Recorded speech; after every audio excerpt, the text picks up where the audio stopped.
철학의 시작은 당연히 존재입니다. 존재라는 말은 우리가 알고 있고 더러 사용하긴 하지만, 그러나 존재라는 말은 항상 쓰면서도 그 뜻이 모호하고 정확하지 않으며, 우리 자신이 막연하다 여길 때, 그러나 동시에 그것을 언급하지 않을 수 없을 때, 어떻게 보면 방법적으로 사용되는 단어이기도 합니다. 그러나 존재라는 말을 한번 사용하기 시작하면 거의 모든 것이 다 그것을 통해서 이해가 되고, 때로는 발견이 되며, 때로는 우리들의 생각이 전진할 수가 있습니다.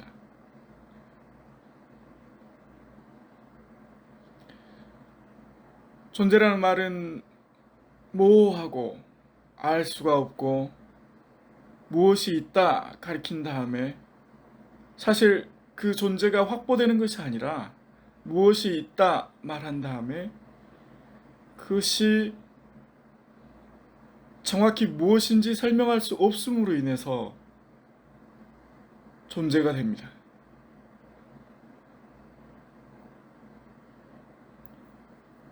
때문에 어떤 사람이 만일 부족함을 느끼지 못한다거나, 만나고 싶은 사람이 있는데 만날 수 없다거나, 좋은 성적을 받고 싶은데 받을 수 없다거나, 보고 싶은 영화가 있는데 시간이 없어서 보지를 못한다거나, 좀 더 몸과 마음이 건강하고 싶은데 건강하지 못할 경우에는,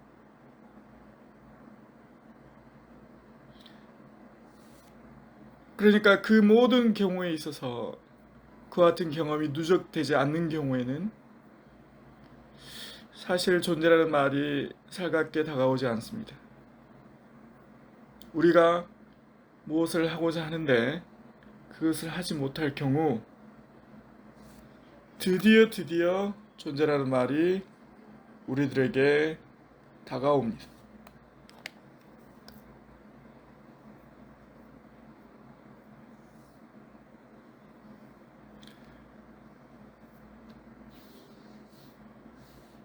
사실 거의 모든 철학자들이 존재라는 말을 두고 잘 설명해 보려고 기획을 했지만, 철학자 자신이 우리 인간에게 존재한 바가 없고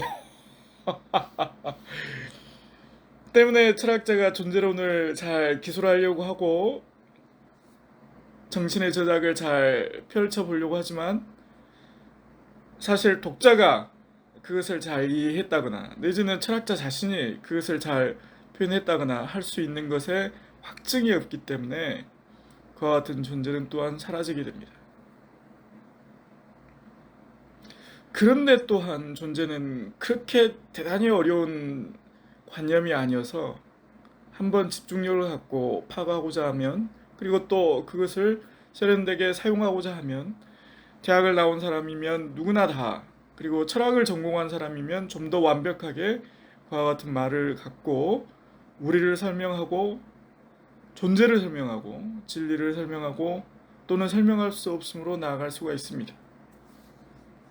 그러니까 존재는 분명 존재와 비존재 사이에 있고, 능력과 무능력 사이에 있는 것이죠.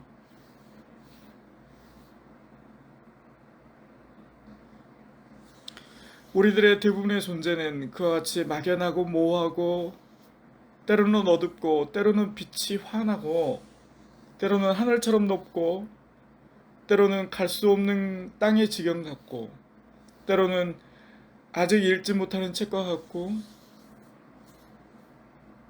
다 읽고 난 다음에 가졌던 그의 책에 대한 선입견과 같고,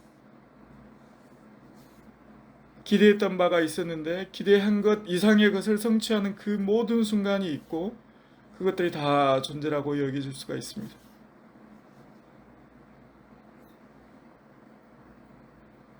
그래서 지각이 좀 뛰어난 사람인 경우에는 존재라는 말을 쓸 때, 그것이 아직 어렸을 때는 쓴 기억이 없고 배움이 있고 공부가 있고 한 다음에 그것을 쓰지 못한 관계로 존재라는 말을 어린이인가 하는 어떤 그 파악의 동기를, 어떤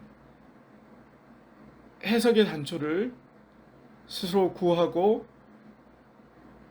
그에 대한 답을 찾았다 말하기도 합니다. 대단히 세련된 것이고 대단히 지각에 뛰어난 모습이라 할 수가 있습니다. 내 자신도 그와 같은 지각을 하는 데는 대단히 오랜 시간이 걸렸습니다.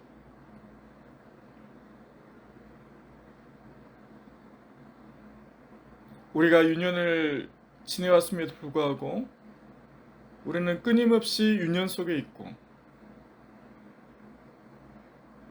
또한 끊임없이 유년 시절로부터 벗어납니다. 거의 모든 계단에 있는 유년들이 다 그러합니다.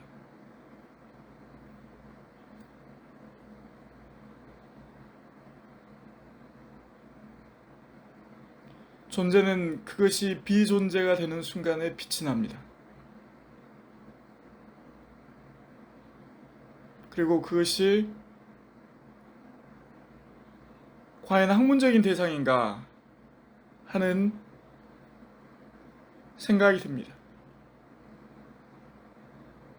학문적인 대상이 아니기 때문에 그런 생각이 드는 것이고, 또한 이와 같은 것이 학문적인 대상이 아니면 무엇이 학문인가 하는 대단히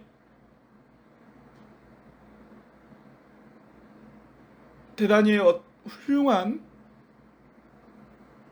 판단이 있어서이기도 합니다.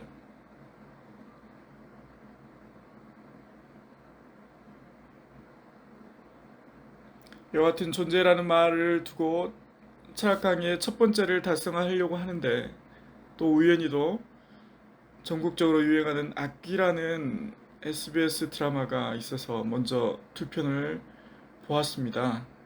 최근 하는 두 편을 보았습니다. 그 내용들이 이렇게 저의 어떤 생각과 잘 결부되는 것 같아서 이것 또한 연결이고 이것 또한 존재인가 싶어서 놀라지 않을 수가 없었습니다.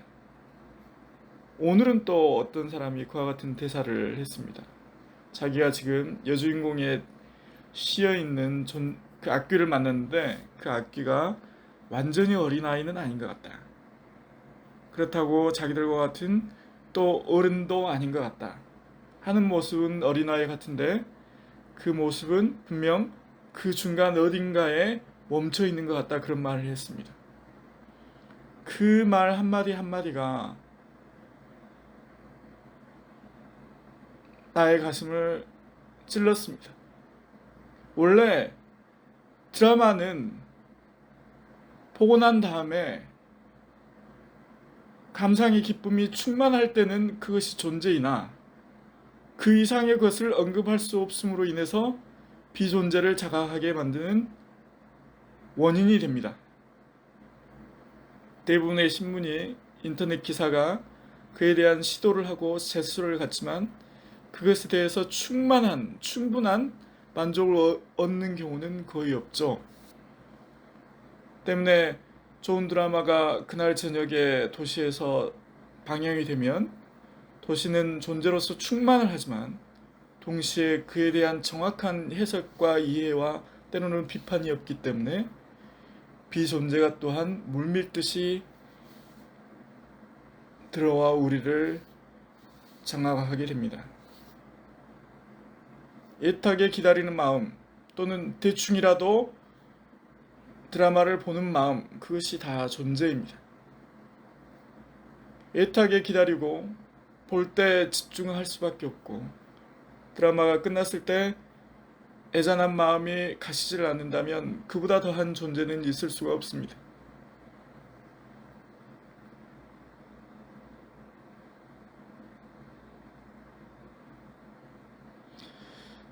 만일 제가 존재라는 말을 그처럼 다만 철학적인 이해, 공부했던 이력, 잠깐의 기억, 그 다음에 내 말하는 표현법에서의 제 조합이 아니고,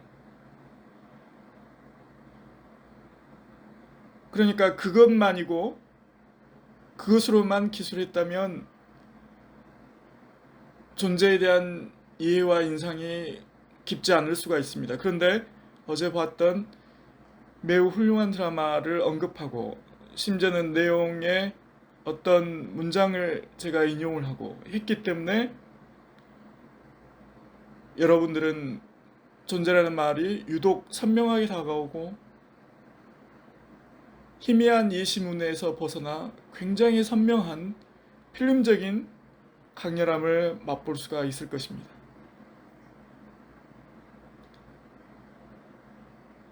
그러면 존재가 귀신이냐? 그것은 강의의 첫 번째, 심지어는 철학 강의의 존재론 강의의 첫 번째에서 그와 같은 질문으로 인해서 마지막에 도달한 것과 같습니다. 그와 같이 말하는 사람이 실은 이 나라에 별로 없었고 거의 없었고 막연히 있었고 사실 일반적이고 두루뭉실한 것으로 있었지, 직접적으로 사람들 앞에서 그와 같은 언급을 한 사람은 제 기억에는 거의 없다시피 합니다. 그리고 또 드라마가 이와 같은 철학적인 높이나 깊이에 도달하지 못한 것이냐? 우리가 놀라는 것은 그렇지 않다는 것입니다.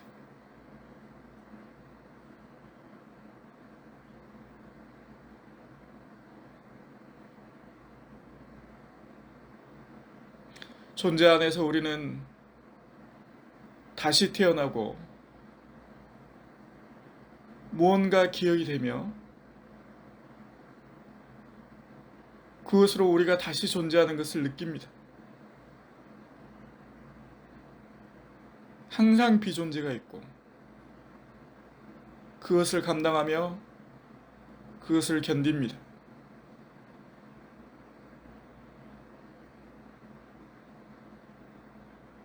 그러면 어떠합니까? 비존재가 아닌 거짓 존재가 있겠죠. 거짓스러운 어린아이는 없지 않습니까? 좀 거짓말을 다른 아이들보다 많이 하는 경우는 있어도 정말 저 아이는 거짓이다 그런 거는 없지 않나요? 그런데 나이가 들고 어른이 되면 아무래도 그런 것들이 많이 생깁니다. 그 같은 원론은 변함이 없음에도 불구하고 동시에 그와 같은 비판은, 존재에 대한 비판은 또한 강렬해지는 것을 피할 수가 없죠. 그러니까 비존재가 아닌 존재에 관한 거짓 존재가 발생하게 됩니다. 그러면 그것이 귀신이냐? 또한 그것은 아닙니다. 정확히 정의 내릴 수가 없죠. 존재 자체가 정확히 정의 내릴 수 없음을 하나의 정의로 갖고 있는데 비존재가 무엇인지 또는 존재에 관한 거짓 존재가 무엇인지 그것을 정확히 정의 내릴 수 있는 것은 아닙니다.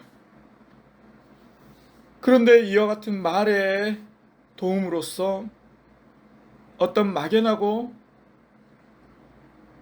그것 또한 분명히 있는 조건에 접근한 것은 사실입니다.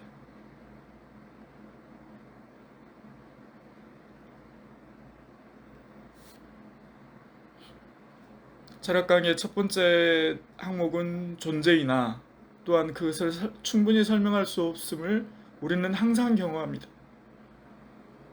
수많은 철학자들이 있고 현명한 학생들이 그와 같은 책에 도전하고 읽어보려고 하나 사실은 굉장히 빽빽한 세찬 물결과 같은 수많은 존재의 언급 속에서 사실은 내용을 정확히 이해하지 못하고 그와 같은 독서의 장에서 빠져나오기가 일쑤입니다. 때문에 단지 그와 같은 독서의 경험과 독서할 때 느꼈던 잠깐의 단편, 파편 같은 생각?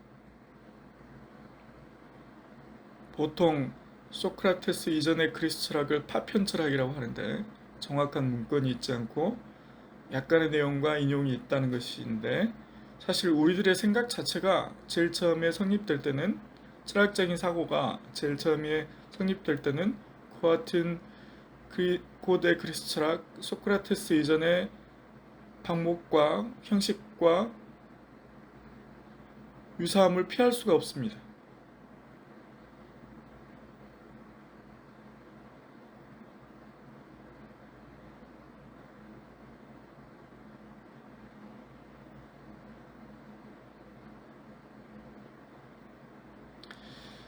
존재와 드라마를 보고 난 다음에 충실한 마음이라는 것이 가면 갈수록 의문시되고 누군가 잘 설명해 주기를 바라는 마음이 옛날 같지 않게 간절하고,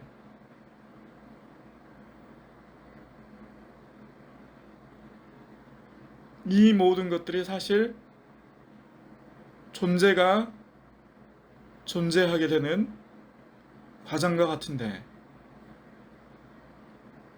그것은 분명 좋은 것입니다. 비존재는 그것이 형식이 때로는 즐거움일 수 있으나 존재 또한 형식이 될 수 있기 때문에 우리가 비존재로 방향이 생기게 되면 항상 슬픔이 있고 아쉬움이 있고, 슬픔과 아쉬움을 잊으려고 하는 망각에 사로잡히게 됩니다. 그와 같은 첫 인상은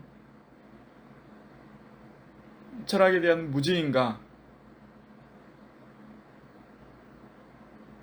인상이 철학적인 사고는 아니기 때문에. 하지만 존재론에서는 그와 같은 인상을 또한 무겁게 받아들입니다. 경계, 조심, 관심, 그런 것들이 존재론 안에는 있고, 철학적인 사유의 형식으로서의 존재론이 없으면 결국은 존재 또한 사라진다는,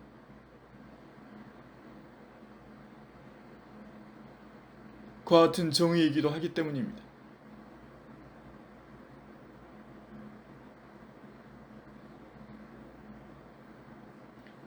고맙습니다.